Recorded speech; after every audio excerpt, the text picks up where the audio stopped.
चिन्नकेस्वा मंदिर से अब हम अपनी यात्रा उडुपी की ओर मोड़ रहे हैं और उडुपी के कोपे बीच पर चल के और सनसेट देखने का प्रयास जारी रहेगा। वैसे सनसेट मिलता है या नहीं मिलता ये लक के ऊपर निर्भर करता है। और हासन से उडुपी की दूरी 220 किलोमीटर की है और नियरेस्ट रेलवे स्टेशन उडुपी ही है। और उडुपी भारत के सभी बड़े बड़े रेलवे स्टेशनों से जुड़ा हुआ है। साथ ही बेंगलोर से यदि आप आते हैं तो बेंगलोर से उडुपी की दूरी 402 किलोमीटर की है। साथ ही मैसूर से आते हैं तो मैसूर से उडुपी की दूरी 306 किलोमीटर की है और मैंगलोर से मात्र 46 किलोमीटर की दूरी पर है और हासन से 220 किलोमीटर की दूरी पर है। इसके बाद अब बचता है कि आप यदि बाई एयर आते हैं, सबसे नज़दीकी इंटरनेशनल हवाई अड्डा मैंगलोर का है जो 46 किलोमीटर की दूरी पर है और ये भारत देश के सभी बड़े एयरपोर्ट से जुड़ा हुआ है। साथ ही साथ मैसूर से भी आप आ सकते हैं और मैसूर हवाई अड्डे के अलावा बड़े हवाई अड्डे के रूप में बेंगलोर का हवाई अड्डा है, आप उसका भी सदुपयोग कर सकते हैं। इस तरह से आप किसी भी साधन से आप उडुपी तक प्रयास कर सकते हैं और बस द्वारा कर्नाटक के सभी जिलों से उडुपी जुड़ा हुआ है। कुप्पे बीच उडुपी से 12 किलोमीटर की दूरी पर है। यहाँ के लिए सिटी बस भी अवेलेबल है और ऑटो भी अवेलेबल है और आप अपने साधन से भी आ सकते हैं। तो आइए कुप्पे बीच आपको दिखाते हैं। वाकई में अरब सागर हिलोरे मार रहा है और जल्दी से जल्दी वहाँ तक पहुँच के हम आपको ज्वाइन करते हैं। शाम होने से पहले हम सभी कोप्पू बीच पहुँच ही गए और चलिए बीच का नज़ारा हम भी देखने के लिए बेकरार हैं और आपको भी दिखाते हैं। एक ब्रांच रिवर कोप्पे बीच पर हमें देखने को मिली जो अरब सागर में जाकर मिलने को वो भी बेकरार है। साथ ही साथ कोप्पे बीच कापू, कप्पू, कोप्पे तीनों नाम से जाने जाते हैं और कापू तटीय एक गांव है और लंबे रेतीले समुद्र तट अरब सागर का मनोरम दृश्य यहाँ पर देखने को आप सभी को मिलेगा। और अपने उष्ण कटिबंधीय जलवायु और देश भर से पर्यटकों को ये आकर्षित करने वाला कापू बीच है जो अपने हरियाली के लिए बड़ा प्रसिद्ध है। और साथ ही साथ लाइट हाउस, यहाँ का लाइट हाउस सायंकाल 4 बजे खुलता है और शाम को 6 बजे बंद हो जाता है, जिसमें तकरीबन 27 मीटर ऊंचा लाइट हाउस पर सीढ़ियों द्वारा अंदर हम चढ़ते हैं और 10 रुपया प्रति व्यक्ति के हिसाब से यहाँ पर हमसे शुल्क भी लिया जाता है। बहुत समय पहले जब आज की तरह इंटरनेट की व्यवस्था नहीं थी तो इसी लाइट हाउस के द्वारा मछुआरों को और जहाज़ों को मार्गदर्शन दिया जाता था। कोप्पे बीच के लाइट हाउस पर वाकई में हवा के थपेड़े कितने प्यारे लग रहे हैं और अरब सागर की आवाज़, वाह क्या कहने हैं। ये है लाइट हाउस कोप्पे बीच। कापू बीच और अरब सागर का अटूट रिश्ता है यहाँ और मीलों लंबा बीच अरब सागर हम सभी के लिए यहाँ मुहैया कराता है। साथ ही साथ ताड़ और नारियल के घने पेड़ों को देखकर ऐसा एहसास होता है कि ये पूरा का पूरा कापू बीच ताड़ और नारियल के पेड़ों से ढका हुआ है और एक डेंस फॉरेस्ट बना रहा है। और ये देखिए अरब सागर का जल और बीच में ये आयरलैंड जैसा टापू जो एक टीले के रूप में हम दिखा पा रहे हैं आपको, और इस पहाड़ के ऊपर वाकई में हरे भरे घास के ये जो दृश्य हैं ये देखने लायक है। और मीलों लंबा समुद्र तट, आप यहाँ टहलिए और टहलने के साथ साथ इन हवाओं का आनंद लीजिए, साथ ही साथ अरब सागर के गर्जना का एहसास करिए और उनकी लहरें अरब सागर की, यदि थोड़ा सा आप नज़दीक जाएं तो आपके पाँव को भी पखारने के लिए अरब सागर का जल चूकेगा नहीं, बिल्कुल आपके पाँव के नज़दीक आके और आपके पैरों को पखारता हुआ, गुदगुदाता हुआ, सहलाता हुआ फिर वापस लौट जाएगा। तो इस चीज़ का आनंद लेना आप कतई ना भूलें। और ये ऊपर से देखिए मीलों लंबा कोपे बीच, जी भर के देखिए ना। देख रहा है आप, देखिए लाइट हाउस का बाकी आपको ड्रोन शॉट की वीडियो मिलेगी अभी कुछ दिन बाद।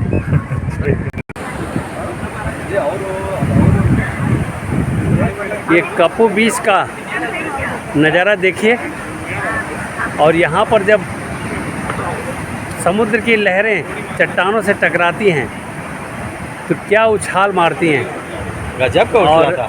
समुद्र का ऊपर तक आ गया, कलर देखिए वाइट हो जा रहा है पूरे पानी का। और ये देखिए ये क्या बात है, ये वाकई में समुद्र का जल जो उछाल मार रहा है चट्टानों से टकरा के, ये देखते बन रहा है। और चट्टानों के ऊपर हरी घास को देखिए, क्या कहने हैं, नेचुरल ने चट्टान के ऊपर भी अपना आशियाना बना दिया हरी घास का। और ये देखिए इतने बड़े चट्टान के ऊपर हरी भरी वादियाँ। आप सोच सकते हैं इस चट्टान से जब ये लहर टकराएगी तो कितनी ऊंची उठेगी। वाकई में लहरों का उठना, और जब चट्टान से टकराती हैं ये लहरें तो क्या आवाज़ें आती हैं। इन आवाज़ों के साथ अरब सागर का ये नज़ारा वाकई में कोपे बीच का एक अजीमोशान नज़ारा है। इस नज़ारे को हम लोगों ने जी भर के जिया है। कोपे बीच पे लाइट हाउस के ऊपर चढ़ना और ऊपरी फ्लोर तक जाना वाकई में आपका टीएमटी टेस्ट है, और जो ऊपर तक चढ़ गया वो टीएमटी टेस्ट पास हो गया और उसके हार्ट मजबूत हैं, ऐसा मेरा मानना है।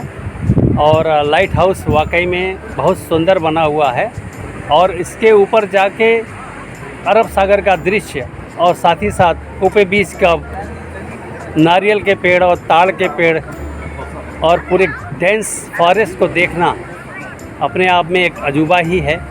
तो चलिए कोपे बीच का और नज़ारा आपको दिखाते हैं।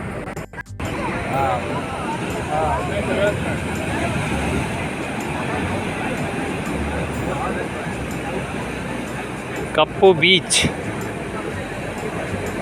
चट्टानों पर समुद्र के थपेड़े का आनंद देखिए, क्या कहने हैं। नेचुरल ब्यूटी हर जगह प्रकृति ने हम लोगों को संजो के दिया है, क्लस्टर में दिया है। और ये देखिए जब समुद्र का जल चट्टान के ऊपर आता है तो क्या श्वेत रंग की छटा बिखेरता है। वाकई में पूरे के पूरे समुद्री जल का आनंद देखिए, क्या बात है। और वो देखो ये रहा, ये देखिए कितनी दूर जा रही है लहर। तो ये लहरों का आनंद कप्पू बीच पे हम सभी को आत्म विभोर कर दे रही है। और ऐसे में एक पक्षी देखिए उड़ता हुआ, शायद कैमरे में आ जाए। प्रकृति जब कोई चीज़ को संवारती और निखारती है तो वाकई में क्या नज़ारा निखर के आता है। और मनुष्य कितना भी कोई चीज़ बना ले, लेकिन उसकी सुंदरता प्राकृतिक सुंदरता के आगे हमेशा फेल हो जाती है। और मनुष्य के द्वारा बनाए गए सुंदर चीज़ों का वैल्यू और समय बहुत कम होता है। और प्रकृति का नज़ारा वाकई में बहुत सुंदर होता है। इस बीच में कुछ हमारे मित्र भी मिले, तो उनका भी मैं चित्र के माध्यम से परिचय कराता हूँ। इसमें देश के कई कोने से लोग थे और बड़े प्यार से लोग एक दूसरे से कह के और अपना सेल्फी खिंचवाने का प्रयास कर रहे थे। उसी बीच में हमें भी मित्रवत भाव से सेल्फी खिंचवाने का अवसर हमें भी मिला और ये सेल्फी का नज़ारा इस प्रकार से रहा। कोपे बीच से 12 किलोमीटर की यात्रा हम लोगों ने कृष्णा मठ टेम्पल के लिए किया और वहाँ पर जाकर साधना कंफर्ट में हम लोगों ने 2 दिवस के लिए अपना आशियाना बनाया और इनका रूम हमें अच्छा लगा। होटल 1 महीना पहले ही इनॉग्रेट हुआ था ये, और साथ ही साथ इनका रेट भी हमें बहुत जेन्युइन लगा। इनका टैरिफ 2000 पर डे के हिसाब से था और रूम एसी था, जैसा कि आप देख भी पा रहे होंगे। और इसका हमने अलग से ब्लॉग दिया है हासन और उडुपी के होटलों का। हमने कई होटल भी तलाश किए थे और उन सभी होटलों का भी हमने डिटेल उस बारे ब्लॉग में, जो हमारा प्रथम ब्लॉग है एपिसोड नंबर 1, उसमें मैंने दिया है। और इसके बाद अब रात के 9 बज रहे थे। अब हम लोगों ने सोचा कि चलिए कहीं डिनर किया जाए, तो हमने कई रेस्टोरेंट्स में जाकर डिनर के लिए हमने देखने का प्रयास किया, लेकिन वुडलैंड रेस्टोरेंट, अब हम वुडलैंड रेस्टोरेंट में पहुंच चुके हैं और हमें कई हमारे साथियों ने भी बताया था कि वुडलैंड रेस्टोरेंट उडुपी में नंबर 1 पर है। तो वुडलैंड रेस्टोरेंट में पहुंचकर हम राघवेंद्र जी जो वहाँ के ओनर थे उनसे मैंने बात। बताइए कहाँ रहे आप? कहाँ बता दीजिए। 32 ईयर्स में 8 साल वडोदरा वुडलैंड, अच्छा 2 ईयर्स अहमदाबाद वुडलैंड, अच्छा नवरंगपुर में, हाँ बाकी कितना 10 साल में, बाकी 32 में 22 ईयर्स मुंबई में था। अच्छा, और ये यहाँ वाला उडुपी का? यहाँ अभी आके नहीं 6 मंथ हो गया। अच्छा 6 मंथ ओनली? क्योंकि वही 3 ईयर्स कोरोना के बाद घर पे बैठा। अच्छा, कोरोना में बंद।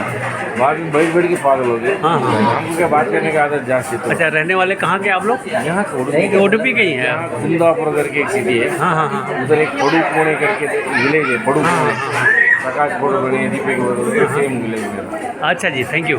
Your name please? Raghavendra, thank you. 2 Indian thali का हम लोगों ने ऑर्डर दिया और उसका हमने एंजॉय लिया। बहुत ही टेस्टफुल था और उसके बाद तो नज़ारे क्या कहने, डेली यहीं आने लगे। इंडियन थाली हम लोगों ने खाए ज़रूर, लेकिन इनके खाने का स्वाद मन को भा गया और इतना भा गया कि हम सभी ने निश्चित किया कि सुबह की शुरुआत हम वुडलैंड रेस्टोरेंट के ब्रेकफास्ट से करेंगे। तो कल सुबह तक के लिए हम सभी यहाँ से विदा होते हैं वुडलैंड रेस्टोरेंट से, और आप सभी विदा लेते हैं और कल प्रातः फिर नए जोश के साथ, नई ऊर्जा के साथ यहीं ब्रेकफास्ट पर आपसे मिलते हैं। नमस्कार।